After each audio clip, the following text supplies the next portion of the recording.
A morte de Micael Douglas Jeremias, de 8 anos, em Navegantes, ainda é um mistério. A avó da criança, assassinada na madrugada de sexta-feira passada, apresenta 3 versões de quem poderia querer matar o garoto. A polícia diz que o menino tinha envolvimento com o tráfico de drogas. A família nega. O policiamento no bairro São Paulo, onde o crime aconteceu, foi intensificado.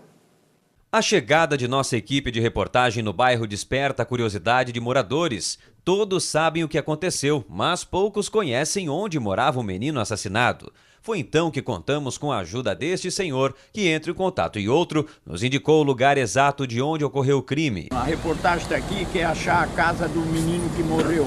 Como é que nós achamos? Por alguns minutos seguimos o motorista, mas a partir daquela hora tivemos que ir em busca de informações. Estamos agora nesta casa. Ali moram os vizinhos da criança e todos parecem ainda não acreditar no que aconteceu e pouco falam sobre a família do garoto.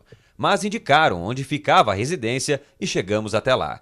Um lugar humilde, sem água encanada, falta da porta e um cenário de miséria. A comida é feita no lado de fora, neste fogão improvisado. Era aqui que Micael morava com a avó e mais 3 parentes, sem nenhum conforto. O cobertor que aquecia o menino ainda está pelo chão, manchado de sangue. A madrugada do dia 9 de agosto de 2013 nunca mais será esquecida. Na noite de sua morte, o garoto pressentia a tragédia. De acordo com o relato de Dona Denise, horas antes ele pediu para receber uma oração. Para ela, o difícil é conviver com a falta do neto. A gente lembra, né? Eu vejo ele vindo ali, correndo, que ele brincava, gostava. Era uma criança alegre, né? Subia por aí tudo, brincando com os outros. O que é para a senhora agora voltar para casa sem ter o seu neto? A gente sente uma saudade grande, mas Deus leva, mas Ele também conforma, né? Ele consola as pessoas, né? O que a polícia diz em relação a esse caso para a senhora? Eu não sei, esse cara, tudo quieto, né? Vieram aqui porque eles tinham baleado meu filho ali também, né? De 10 horas o menino baleou meu filho ali dentro. E 4 horas da manhã foi o menino aqui, aí eles vieram aqui, eu falei, ó, eles disseram que vão dar um tiro na cabeça do Micael. Aí o polícia nem me deu atenção e foi andando para lá assim, não me deu nem atenção, né? Não sei se ele não escutou. Quem foi que baleou seu filho? Eu não sei, na hora ali quem falou foi o Cláudio, né? Ele disse, eu sou o Cláudio. E ela ainda estava comentando, ela disse que ela também viu. Cláudio é um vizinho que durante a semana estaria ameaçando os filhos de Denise. A família já vivia momentos de apreensão. Ao ouvir os tiros que acertaram Micael, Jennifer e o marido dela dormiam e se assustaram ao saber do crime. Para ela, a chegada dos 2 assassinos tinha alvo programado. Falaram que não era para acertar nele, era para acertar no meu marido. Como a avó falou, então era para acertar no Micael, né? Ninguém pode fazer mais nada. Seria uma vingança, Jennifer? Seria. Por quê? Não sei como explicar assim, né? Então... A avó do menino não sabe dizer o que teria motivado o crime, mas ela tem um suspeito. Um homem que mora aqui no bairro São Paulo e que vinha ameaçando os filhos dela, que moram aqui na mesma residência. Conversamos com moradores do bairro que preferiram não se identificar. Eles temem retaliações, mas afirmam em dizer que os parentes do menino tinham envolvimento com o tráfico de drogas. Já a avó do garoto prefere não comentar, mas faz um relato revelador. Quando ele tinha uns 4, 5 anos, a polícia estava lá na frente. Eu passei com ele estava fazendo brita e tinha um polícia bem gordo junto com eles. Aí eu passei, ele ficou parado perto deles, daí ele falou, eu olhei para trás, ele tinha ficado. E os polícias mandaram ele botar a mãozinha na cabeça e ele botou. Daí eu fiquei parado esperando ele, né? Eu perguntei, ô Micael, o que os polícias conversaram contigo, Micael?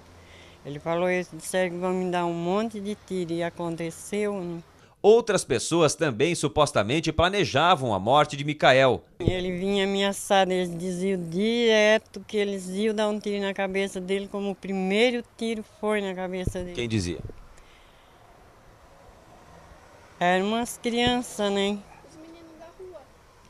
Eles eram primo deles. Primo dele? É primos Primos dele. Irmão. São primos e irmãos. Procuramos responsáveis pela investigação, mas não estavam na delegacia. Este agente que nos atendeu nos disse que o garoto era um laranja, termo usado para identificar crianças e adolescentes explorados por traficantes para carregar e repassar drogas. De 2010 para 2012 foram registrados em Navegantes 69 homicídios. O medo agora entre os moradores do bairro São Paulo é constante, tanto que para realizar uma festa, uma moradora procurou a Polícia Civil. Então você tem que se prevenir, senhora, tem que se prevenir. Então nós não precisamos dar um papel como... É que nem quando entra no trânsito, né? Ou a senhora faz uma direção defensiva, ou assume esse risco de sofrer um acidente. Como está a situação agora depois desse caso do menino assassinado? Olha, meu querido, para mim, eu não tenho que reclamar eu e a minha família, porque a gente não tem problema com isso aí, a gente só trabalha. Agora, em relação a outras coisas, a relação à criança, em relação a eles, eu não posso responder nada por eles, porque a gente não pode responder por ninguém. Fica um clima de insegurança, de apreensão para quem mora no bairro? É, isso aí fica. Quem que não fica com medo? Que eu também tenho criança, né? Tenho meus 2 netos. Mas só em relação a outras coisas, acho que cada um tem a sua vida. Eu tenho a minha, que eu trabalho da igreja para casa, de casa para o serviço. E eles têm a vida deles, cada um tem a sua, né? Então, só a única coisa que a gente está querendo é se proteger por causa do casamento que a gente vai ter hoje, né? Então, vai ter um movimento na casa. Então, é isso aí só que a gente está querendo. Quem teria assassinado Micael? Quais seriam os motivos? O inquérito foi aberto e as investigações não divulgam informações. Seria briga familiar, guerra do tráfico ou policiais estariam envolvidos na morte do menino de 8 anos? A verdade só a polícia vai saber dizer.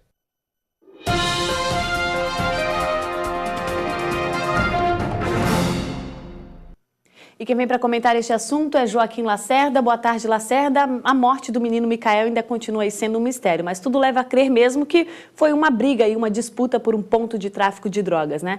Agora, será que com esse reforço aí, 24 horas de policiamento no bairro, a criminalidade vai reduzir ali naquela região? Tá complicada a situação, né? Boa tarde, Luciana. Boa tarde a você que está em casa. Primeiro, tem que falar da morte de uma criança de 8 anos e ouvir que essa criança pode ter um envolvimento, é laranja, né, nesse tráfico de drogas. Isso deixa a gente cada vez mais incomodado com isso. É até difícil de falar, porque, segundo o relato da avó, com 5 anos ele já estava sendo rendido pela polícia com a mão na cabeça. Aí eu pergunto a vocês, onde vai parar essa nossa juventude? Qual o futuro de todas essas crianças que estão espalhadas, principalmente essas que moram em locais como esse que nós vimos aí, em condições precárias de vida, em situações em que muitas vezes a própria família já está envolvida no mundo do crime. Quer dizer, são situações que remetem a gente a algumas situações passadas, como nós vimos, lembram aquela ocasião, quando saiu na mídia já tem alguns anos, aquele pai ensinando o filhinho a matar a bonequinha, e não sei se vocês lembram, aconteceu aqui em Penha, Pissarras, uma situação muito semelhante, não semelhante no crime final, mas a situação da criança que vive nesse meio de criminalidade, de morte, de tráfico, de situações como a gente vive. Além da miséria, que não vamos nem entrar no mérito, isso, infelizmente, muita gente... Eu confesso a vocês que eu estou comentando esse assunto, mas estou extremamente indignado com o que eu vi, uma criança de 8 anos morando nas condições precárias que eles estão morando. Agora, isso é culpa de quem? É culpa da família? Talvez, porque se envolveu com coisa errada? Talvez. Agora, aí nós voltamos no outro aspecto.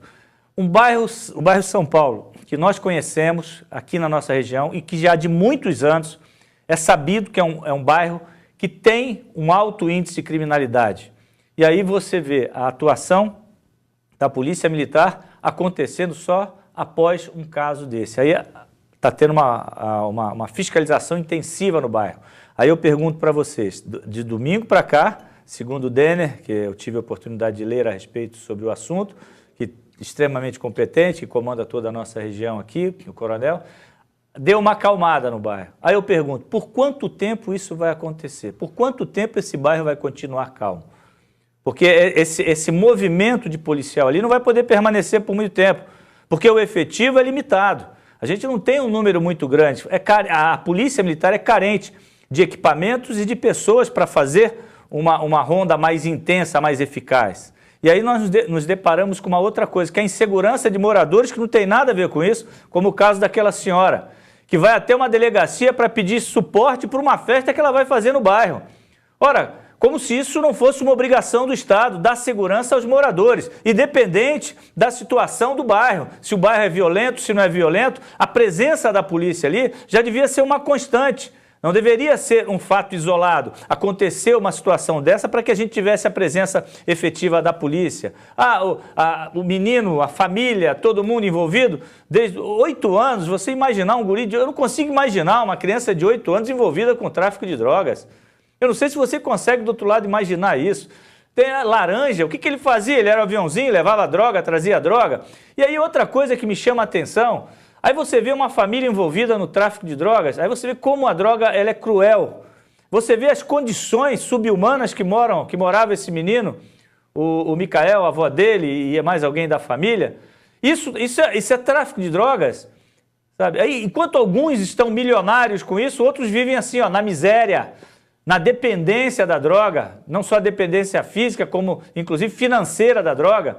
E aí a gente acompanha situações como essa, isso choca a gente, é horrível falar sobre isso, é horrível comentar sobre isso, mas infelizmente essa é a realidade. E uma realidade que está muito próxima da gente, está do nosso lado, é só atravessar o rio aqui. Se você pensa que é só do lado de lá, aqui em Itajaí não é diferente. Aí na sua cidade você vai encontrar isso também. Agora, o que cabe a gente fazer para mudar isso? Cabe a nós é cobrar das autoridades aquilo que é direito nosso, que é uma segurança mais eficaz nas nossas cidades, nos nossos bairros, a presença mais efetiva da Polícia Militar na nossa região. E aí, eu vou só para finalizar, trazer para uma outra conversa. Guarda Municipal Armada. Eu pergunto, não seria importante, já que o governo não dá estrutura, ter uma Guarda Municipal Armada para dar suporte a isso? E quem sabe, ajudar no patrulhamento dos bairros e diminuir essa violência? Fica o questionamento para você. Seria uma boa alternativa, né, Lacerda? Obrigada. E realmente é triste, né? Porque a droga, esse mundo da droga, como você falou, é uma ilusão, né? É uma ilusão. A gente vê a situação que aquela família vive, né? Será que lamentável. Valeu a pena? Pois é. Infelizmente não, né? Lacerda, obrigada e até amanhã. E você vai ver a seguir a história de amor de Laerte e Juvânia, um dos 3 casais finalistas do concurso O Casamento dos Nossos Sonhos da TV MCA. O grande vencedor vai ser conhecido na sexta-feira à tarde, ao vivo, aqui na emissora. O MCA Notícias vai para mais um rápido intervalo e já volta.